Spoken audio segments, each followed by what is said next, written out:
We judged that 3 nights more would fetch us to Cairo, at the bottom of Illinois, where the Ohio River comes in, and that was what we was after. We would sell the raft and get on a steamboat and go way up the Ohio amongst the free states, and then be out of trouble.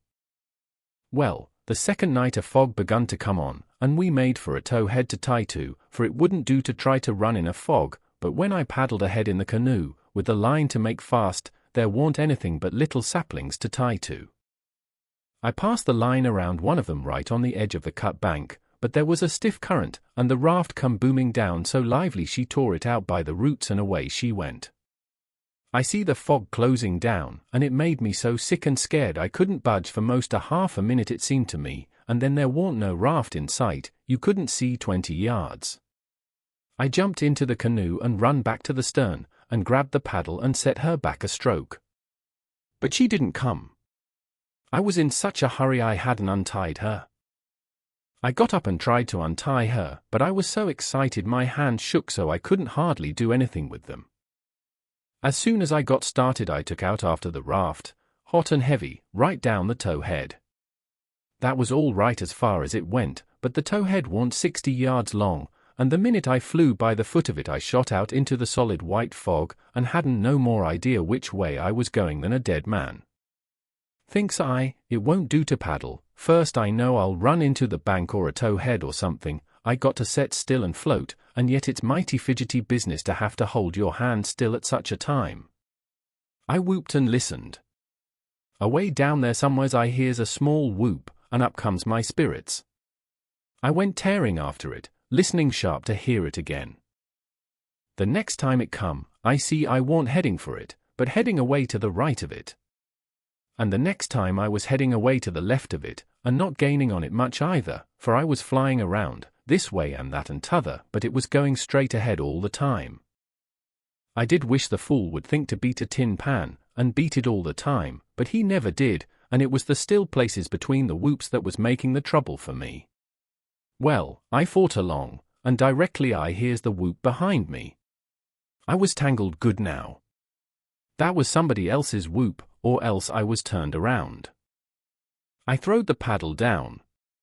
I heard the whoop again, it was behind me yet, but in a different place, it kept coming, and kept changing its place, and I kept answering, till by and by it was in front of me again, and I knowed the current had swung the canoe's head downstream, and I was all right if that was Jim and not some other raftsman hollering. I couldn't tell nothing about voices in a fog, for nothing don't look natural nor sound natural in a fog.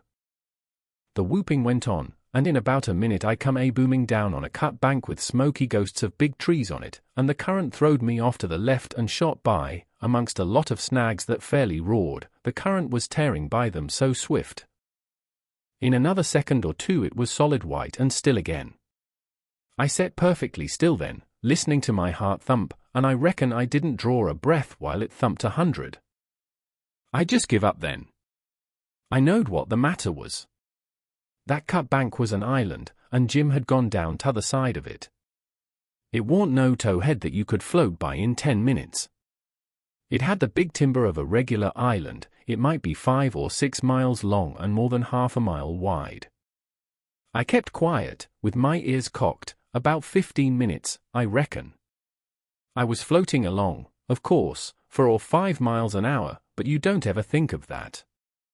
No, you feel like you are laying dead still on the water, and if a little glimpse of a snag slips by you don't think to yourself how fast you're going, but you catch your breath and think, my, how that snag's tearing along. If you think it ain't dismal and lonesome out in a fog that way by yourself in the night, you try it once, you'll see. Next, for about a half an hour, I whoops now and then, at last I hears the answer a long ways off, and tries to follow it, but I couldn't do it, and directly I judged I'd got into a nest of towheads, for I had little dim glimpses of them on both sides of me, sometimes just a narrow channel between, and some that I couldn't see I knowed was there because I'd hear the wash of the current against the old dead brush and trash that hung over the banks. Well, I warn't long loosing the whoops down amongst the towheads, and I only tried to chase them a little while, anyway, because it was worse than chasing a jack-o'-lantern. You never knowed a sound dodge around so, and swap places so quick and so much. I had to claw away from the bank pretty lively 4 or 5 times to keep from knocking the island out of the river, and so I judged the raft must be butting into the bank every now and then, or else it would get further ahead and clear out of hearing. It was floating a little faster than what I was. Well, I seemed to be in the open river again by and by, but I couldn't hear no sign of a whoop nowheres. I reckon Jim had fetched up on a snag, maybe, and it was all up with him. I was good and tired, so I laid down in the canoe and said I wouldn't bother no more. I didn't want to go to sleep, of course, but I was so sleepy I couldn't help it, so I thought I would take just one little catnap. But I reckon it was more than a catnap, for when I waked up the stars was shining bright, the fog was all gone, and I was spinning down a big bend stern first. First I didn't know where I was, I thought I was dreaming, and when things began to come back to me they seemed to come up dim out of last week. It was a monstrous big river here, with the tallest and the thickest kind of timber on both banks, just a solid wall, as well as I could see by the stars. I looked away downstream, and seen a black speck on the water.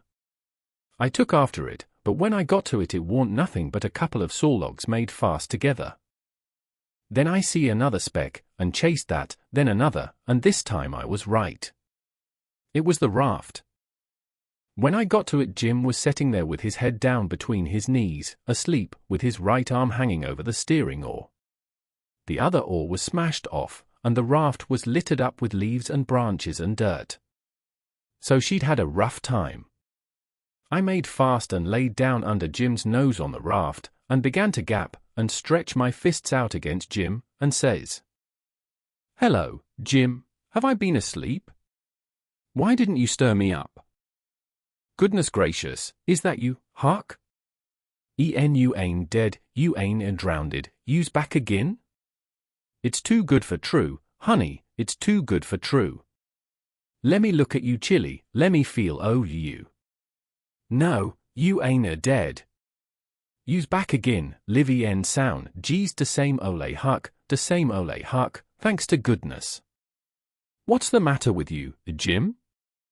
You been drinking? Drinking? Has I been drinking?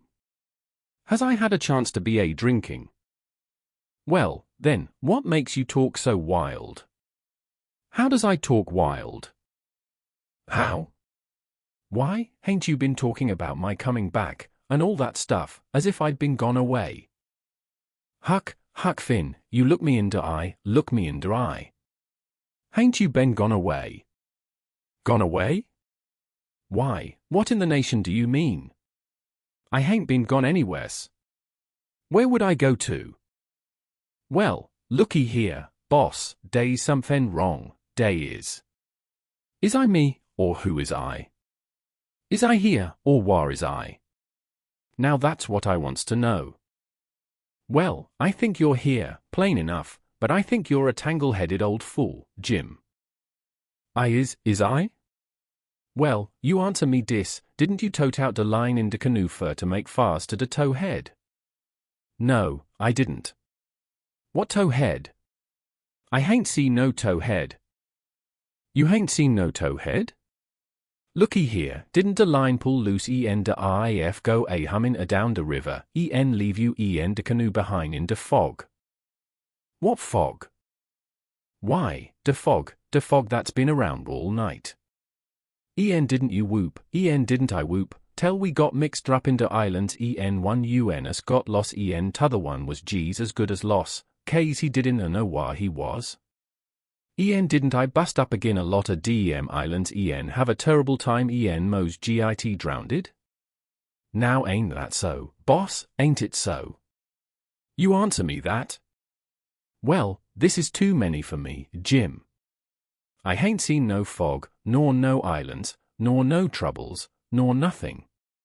I been setting here talking with you all night till you went to sleep about 10 minutes ago, and I reckon I done the same. You couldn't have got drunk in that time, so of course you've been dreaming. Dad fetch it, how is I gwine to dream all that in 10 minutes? Well, hang it all, you did dream it, because there didn't any of it happen. But, Huck, it's all G's as plain to me as. It don't make no difference how plain it is, there ain't nothing in it. I know, because I've been here all the time. Jim didn't say nothing for about 5 minutes, but sat there studying over it. Then he says, "Well, den, I reckon I did dream it, Huck, but dog my cats if it ain't the powerfulest dream I ever see. I hain't ever had no dream beefer that's tired me like this one." "Oh, well, that's all right, because a dream does tire a body like everything sometimes. But this one was a staving dream. Tell me all about it, Jim." So Jim went to work and told me the whole thing right through, just as it happened, only he painted it up considerable. Then he said he must start in and interpret it, because it was sent for a warning. He said the first towhead stood for a man that would try to do us some good, but the current was another man that would get us away from him. The whoops was warnings that would come to us every now and then, and if we didn't try hard to make out to understand them, they'd just take us into bad luck, stead of keeping us out of it.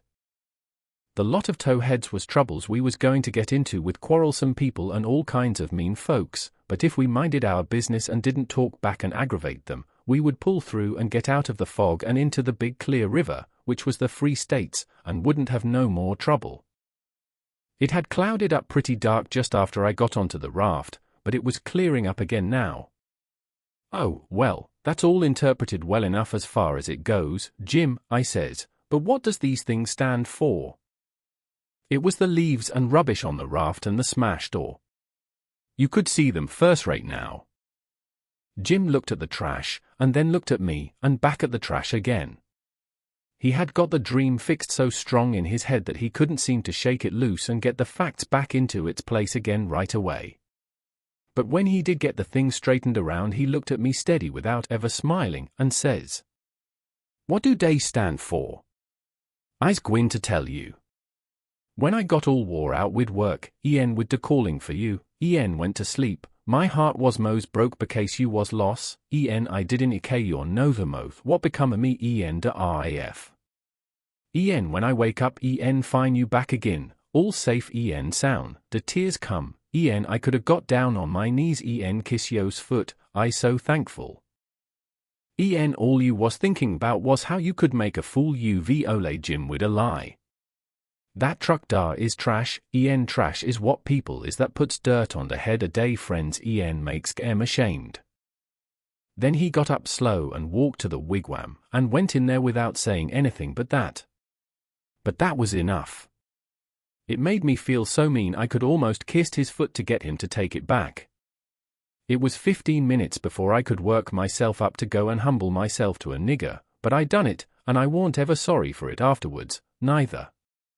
I didn't do him no more mean tricks, and I wouldn't done that one if I'd a knowed it would make him feel that way.